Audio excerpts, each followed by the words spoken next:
Olá, se você ainda não me conhece, eu sou o pastor Alberto Rodrigues e estou aqui com mais um tema importante que envolve a palavra de Deus. Não é diretamente a palavra de Deus, mas nós vamos abordar alguns temas da palavra de Deus que envolvem os acontecimentos. E atendendo a pedidos, como foi nos solicitado, para falar sobre essa questão de Israel e os povos islâmicos, em especial os árabes e os palestinos. O que isso poderia ser visto por nós na palavra do Senhor. E eu creio que o que a gente pode aprender com isso? O mundo amanheceu estarrecido no sábado do dia 7 de outubro, com os ataques por terra e por ar do Hamas contra Israel. Israel declarou estado de guerra após extremistas do Hamas lançarem dezenas de mísseis da faixa de Gaza em direção ao país. Até o momento, mais de 1.800 israelenses e palestinos foram mortos e milhares ficaram feridos. As igrejas da região foram fechadas e nossos irmãos na fé pedem oração por paz e pelo fim dos conflitos político-religiosos que acontecem há 70 anos. Um cristão local testemunhou: minha família e eu sentimos medo e ansiedade por causa dos intensos bombardeios. Parece que nossa casa vai cair. É um tremor constante. Após um longo tempo de tréguas, o Hamas, um grupo classificado como terrorista pelos Estados Unidos, Japão e União Europeia, atacou de surpresa Israel, iniciando uma guerra e matando centenas de civis e aprisionando muitos civis indefesos. Naturalmente que Israel já começou sua defesa contra-atacando a faixa de Gaza, também matando centenas de palestinos.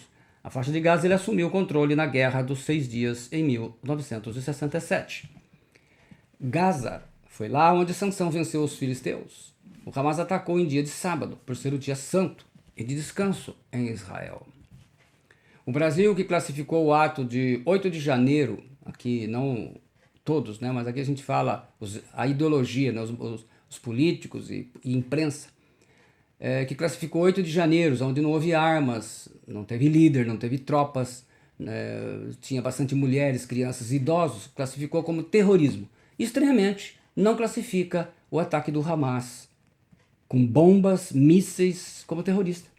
A imprensa daqui obedece ao governo e faz o mesmo que o governo especificou. Enquanto a imprensa mundial classifica esses ataques como terrorismo, a imprensa brasileira engana seus leitores e telespectadores e encobre a verdade por causa de dinheiro, porque foi muito bem paga para isso. O Brasil está contra Israel, a nação escolhida de Deus, e que trará de volta para si no final da grande tribulação. O judeu vai voltar e vai ser salvo. Mas veja bem, o que é importante nisso aqui? Estar contra Israel. É bom lembrar da promessa que o Senhor fez sobre Israel, em Gênesis 12, 3. Abençoarei os que te abençoarem e amaldiçoarei os que te amaldiçoarem. Em ti serão benditas todas as famílias da terra. Desde a famosa Guerra dos 6 Dias, em 1967, quando em 10 de junho, no sábado, no sexto dia, Israel capturou as colinas de Golã e assume o controle sobre o Mar da Galileia. Israel foi atacado por Egito, Síria e Jordânia. Foi a terceira guerra árabe-israelense.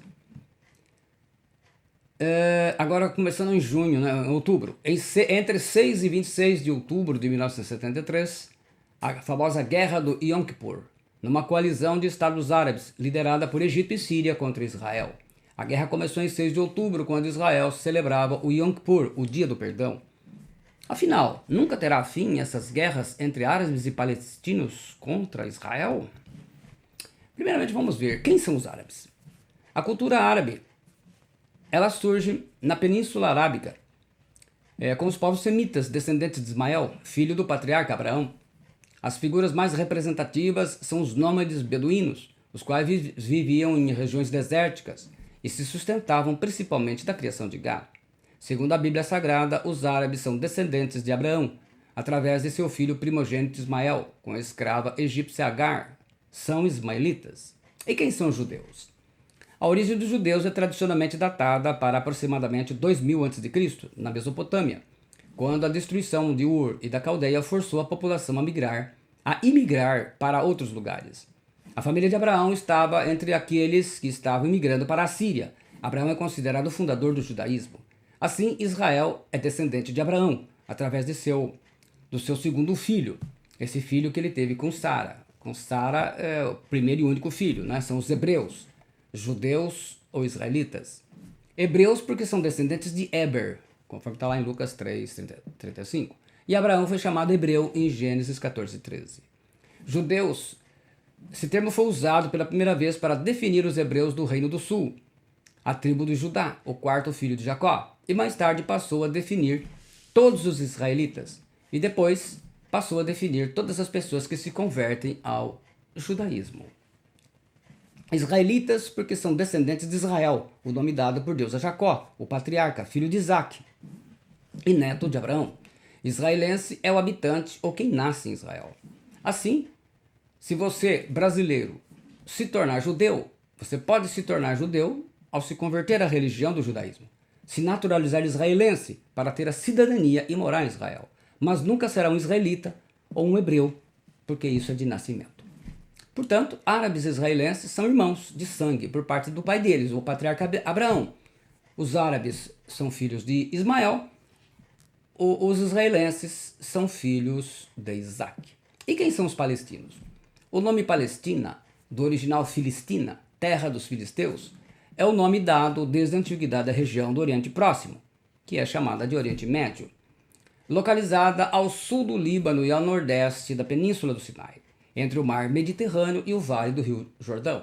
O nome foi dado por Adriano para irritar os judeus. Conforme Gênesis 10:14, os filisteus são descendentes de Casluim, um dos filhos de Misraim, patriarca dos egípcios, neto de Cã, bisneto de Noé. Acredita-se que os moabitas e amonitas sejam os atuais jordanianos. Assim, as guerras antigas entre Israel, filisteus, moabitas e amonitas dos tempos bíblicos se repetem hoje contra os palestinos, jordanianos e árabes. E quem selará a paz entre os judeus e o mundo árabe, e consequentemente com os palestinos? Quem conseguirá essa façanha? Aí nós vamos para a profecia de Daniel 9:27. A corrigida fiel traduz: e ele firmará aliança com muitos por uma semana, e na metade da semana fará cessar o sacrifício e a oblação, e sobre a asa das abominações virá o assolador, e isso até a consumação, e o que está determinado será derramado sobre o assolador. A Bíblia judaica completa traduz: e ele fará uma aliança firme com os líderes por uma semana de anos. Na metade da semana dará fim aos sacrifícios e à oferta de grãos. Sob a ocorrência de coisas detestáveis, o desolador virá e continuará a agir até que a destruição já decretada seja vertida sobre ele. A King James atualizada traduz: esse governante, pois, com sagacidade firmará com muitos um pacto que durará uma semana. Mas na metade da semana ele ordenará o fim do sacrifício e das ofertas de manjares. E em uma das principais alas do templo será colocado o sacrilégio terrível, a grande abominação até a consumação, o fim que já está decretado para alcançar e exterminar o assolador. E ao meio da revista atualizada, traduz assim: ele fará firme aliança com muitos, por uma semana. Na metade da semana fará cessar o sacrifício e a oferta de manjares. Sobre a asa das abominações virá o assolador, até que a destruição que está determinada se derrame sobre ele. Ele é o anticristo, a besta do Apocalipse, o 666. Firme traduz a palavra hebraica gabar, que significa ser forte, dar força, agir com insolência, ser poderoso, confirmar, ser excelente. Então, forte aliança. Muitos traduz a palavra hebraica rab, que significa príncipes, chefes, capitães, líderes, como traduziu a Bíblia judaica completa. Mestres, muitos, grandes homens de posição. E sacrifício traduz o hebraico zebach, sacrifício, que é o sacrifício. A carne de um animal, como em Êxodo 34:15 e Números 25:2. A Páscoa, como em Êxodo 34:25. E o sacrifício com fortes implicações políticas, em 1 Reis 1:9-19. O sacrifício de cordeiros voltará a ser realizado em Israel na grande tribulação, apesar dos defensores dos animais. Oferta de manjares. Traduz o termo minká, que quer dizer oferta de grãos, oferta de cereais, oferta sacrificial, sem derramamento de sangue e voluntária, é a oblação. O uso mais frequente se refere a uma oferta de manjares, como de bolos, lá em Levítico 2:5, e misturadas com azeite, como lá em Números 6:15. E a palavra aliança, que é a palavra mais importante aqui, é a tradução do termo hebraico berit, que significa pacto, acordo, aliança, compromisso, tratado, decreto, pacto confederado, coalizão, liga. Tem 6 significados básicos. Um tratado militar entre Abraão e os amorreus, como está em Gênesis 14, 13. Uma aliança com todo o povo de Israel e Moisés no Sinai, com os 10 mandamentos. O termo então vai aparecer em Êxodo 19, 58, 24, 7, 34, 10, Deuteronômio 29, 1 e 28, 69. Esse concerto foi conservado na Arca do Santo dos Santos, o Dibire Habirit, que está lá em Êxodo 34, 28 e 40, 20. Um novo concerto, conforme Jeremias 31, 31. Uma aliança de casamento. Uma aliança entre Abraão e os filisteus, como está em Gênesis 21, 27 e 32. Portanto, a palavra aliança ela engloba um pacto político, militar e religioso que acontecerá entre judeus e islâmicos. O anticristo, com essa aliança, permitirá a construção do terceiro templo, no local onde foi construído o templo de Salomão, e o sacrifício de animais voltará a ser praticado em Israel por 3 anos e meio, como era feito no Antigo Testamento.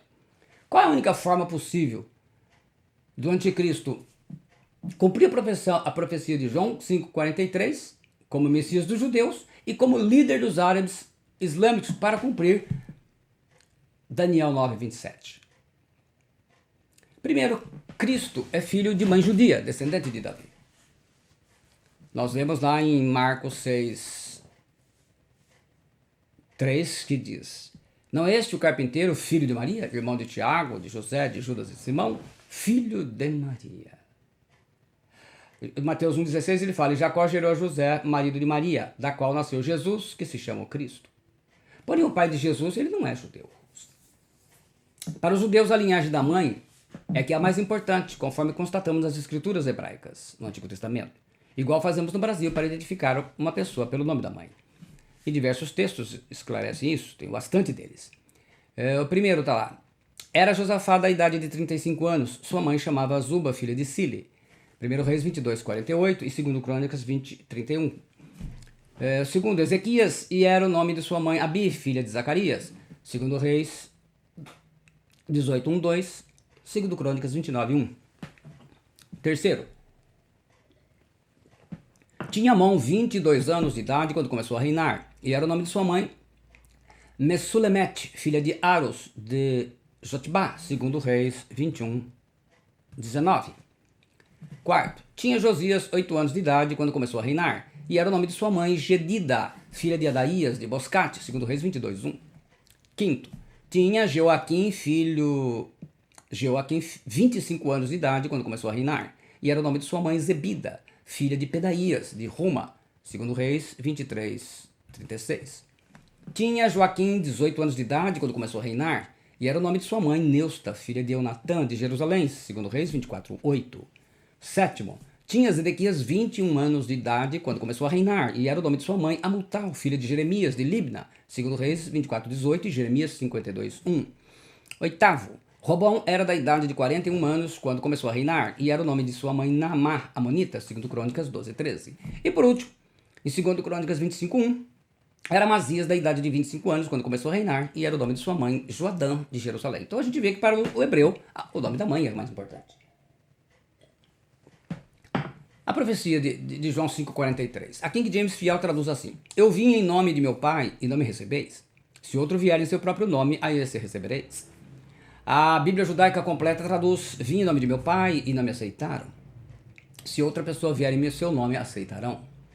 A atualizada, a revista atualizada traduz assim: eu vim em nome de meu Pai e não me recebeis. Se outro vier em seu próprio nome, certamente o recebereis. E a revista e corrigida traduz: eu vim em nome de meu Pai e não me aceitais. Se outro vier em seu próprio nome, a esse aceitareis. Os estudiosos, entretanto, eles veem aqui uma alusão bem definida ao anticristo nos últimos dias, que é particularmente descrito nos textos bíblicos de Daniel, alguns nós estamos vendo aqui, Apocalipse 13, 19, e também em 2 Tessalonicenses, capítulo 2, que o apóstolo Paulo ali fala.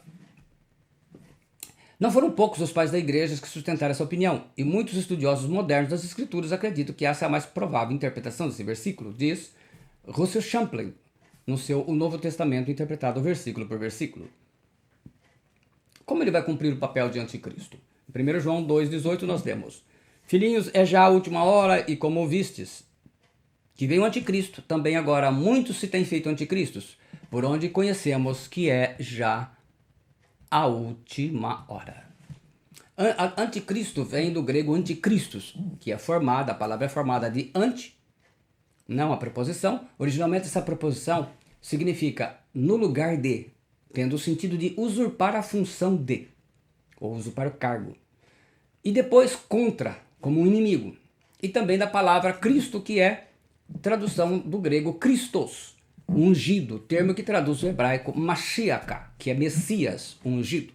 Portanto, anticristo literalmente significa aquele que está no lugar do Messias, ou aquele que usurpa a função do Messias. Um anticristo gentil, seja islâmico ou romano, ele não cumpriria essa profecia. Assim, o anticristo, ele será filho de uma mãe judia, descendente de Davi, e filho de um pai árabe, provavelmente descendente de Maomé. O casamento entre um árabe e judia é possível? Você vai perguntar. Há uma lei em Israel que impede o casamento entre judeus com árabes e palestinos. Só é possível o casamento religioso. Eles exigem que sejam filhos de mães judias. Para os árabes, só é possível o casamento conforme a lei islâmica.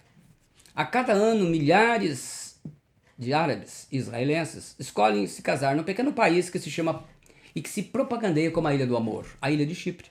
Os casais buscam a oportunidade de ter um casamento civil, algo que muitas vezes lhe é negado em seus países. A Ilha de Chipre fica ao sul de Anatólia, parte asiática da Turquia e bem próxima ao Líbano, a Síria, países do Oriente Médio. Portanto, lá casam-se os árabes e os judeus, os palestinos e os judeus. E aí, então, é essa situação que abre a oportunidade. O islamismo valoriza por demais a paternidade, tanto que é permitida a poligamia, um homem ter várias mulheres. Mas é proibida a poliandria, a mulher ter vários homens. Porque na poligamia não há dúvida sobre quem é o pai da criança. Mas isso não ocorre na poliandria, né? Porque com muitos homens não saberia quem que é o pai. Quer dizer, hoje tem os testes de DNA e tudo, mas... Assim, o anticristo, sendo filho de uma mãe judia, descendente de Davi, de um pai árabe islâmico, provavelmente descendente de Maomé, ele conseguirá fazer o que ninguém jamais conseguiu, uma aliança entre judeus e árabes e a construção do terceiro templo.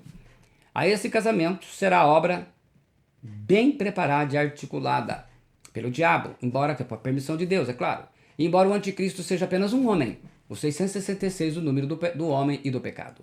O anticristo será descendente de Abraão, tanto por meio de Isaac, tendo uma judia descendente de Davi, como por meio de Ismael, tendo por pai um árabe, um ismaelita, descendente provavelmente de Maomé.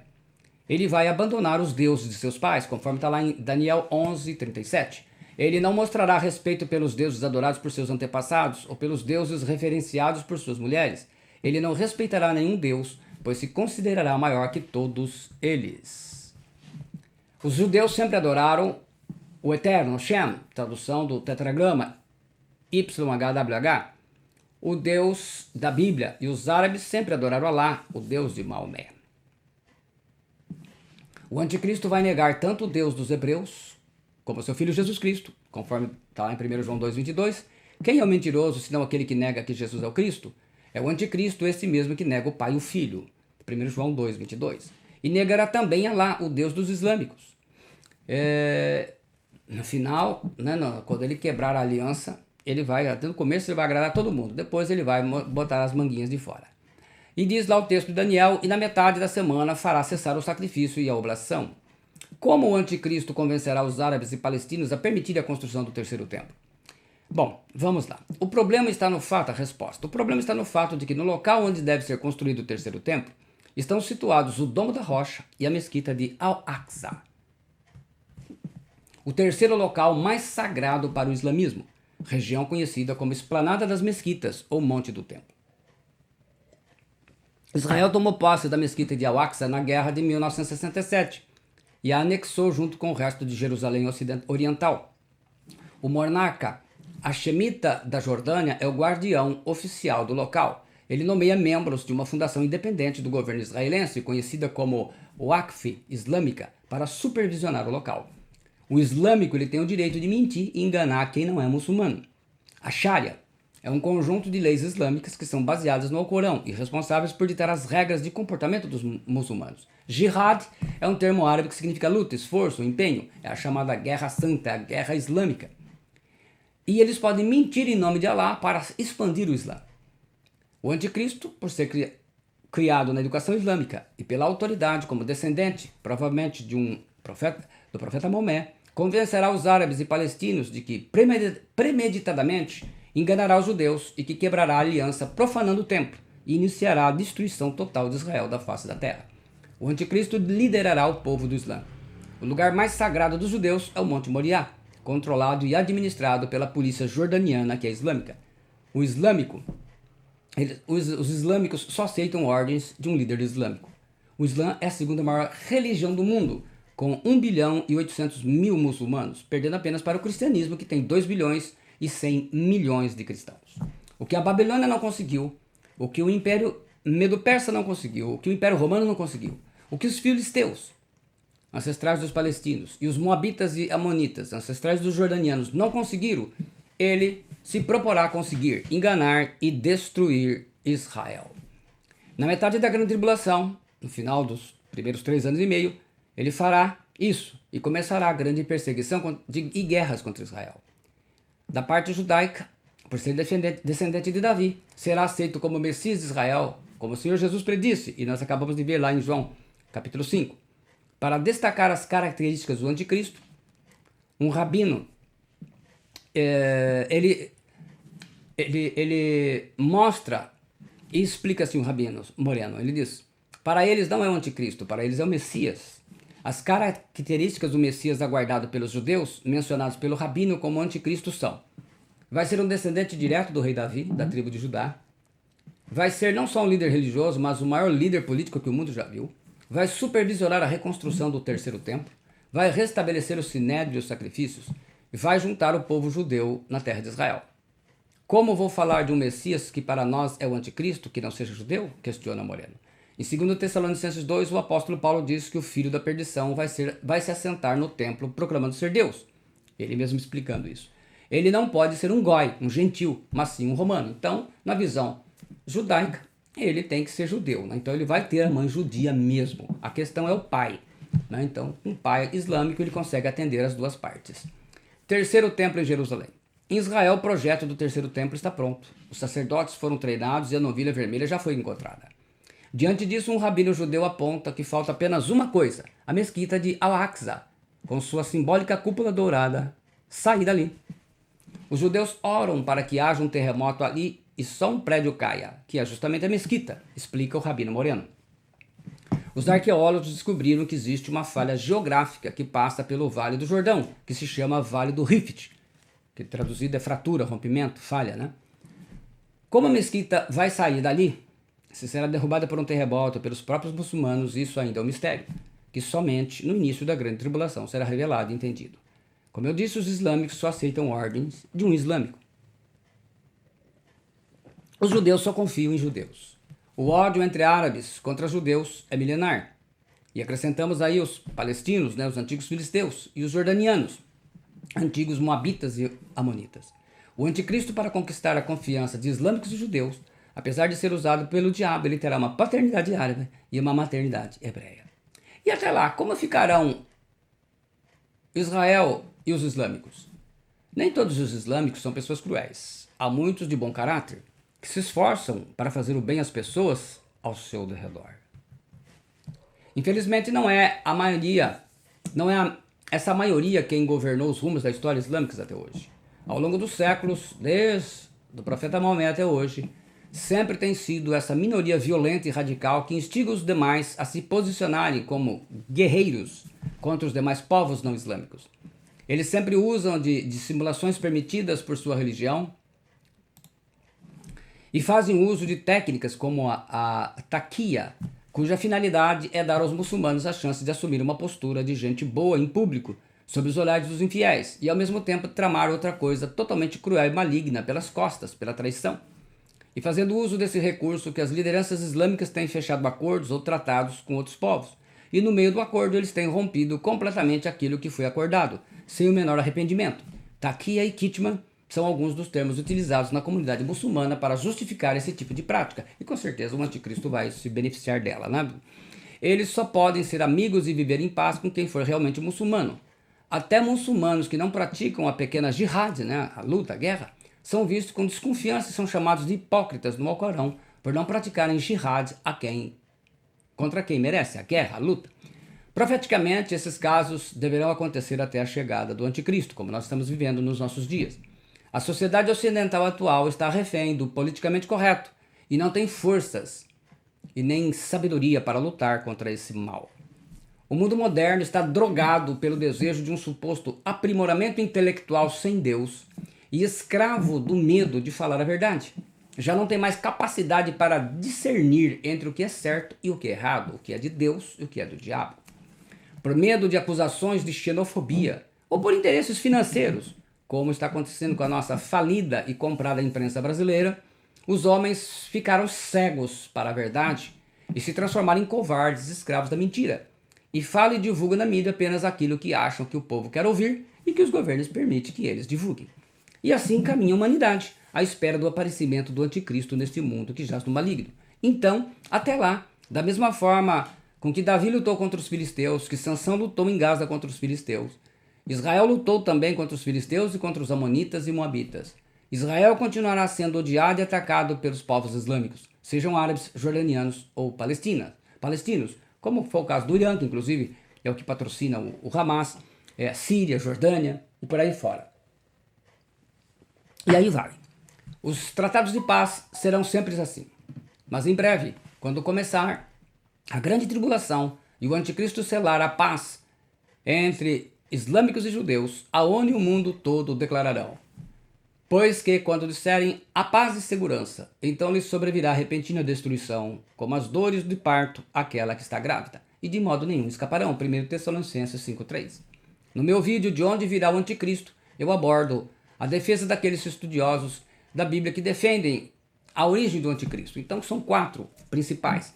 O primeiro dizendo que ele será islâmico, o segundo dizendo que ele será romano, o terceiro dizendo que ele será judeu. E a quarta, que é a que eu creio, que ele será filho de islâmico com judia. E encerro com o Salmo 122:6, na King James Fiel. Orai pela paz de Jerusalém, prosperarão aqueles que te amam. Ou na Bíblia judaica completa. Orai por Shalom em Jerusalém, que prosperem aqueles que a amam. Muito obrigado a todos vocês que têm compartilhado e assistido meus vídeos. Eu vi que o vídeo sobre divórcio, novo casamento em Jesus, já teve mais de 100 visualizações, então obrigado, Deus te abençoe. Se você gostou, deixe aí o seu like, o seu gostei e compartilhe com o máximo de pessoas que você puder. Que Deus te abençoe, que você fique com a graça de Deus nosso Pai e do Senhor Jesus Cristo. E no poder do Espírito Santo você continue crescendo em sabedoria no poder de Deus. Deus o abençoe em nome de Jesus Cristo. Obrigado.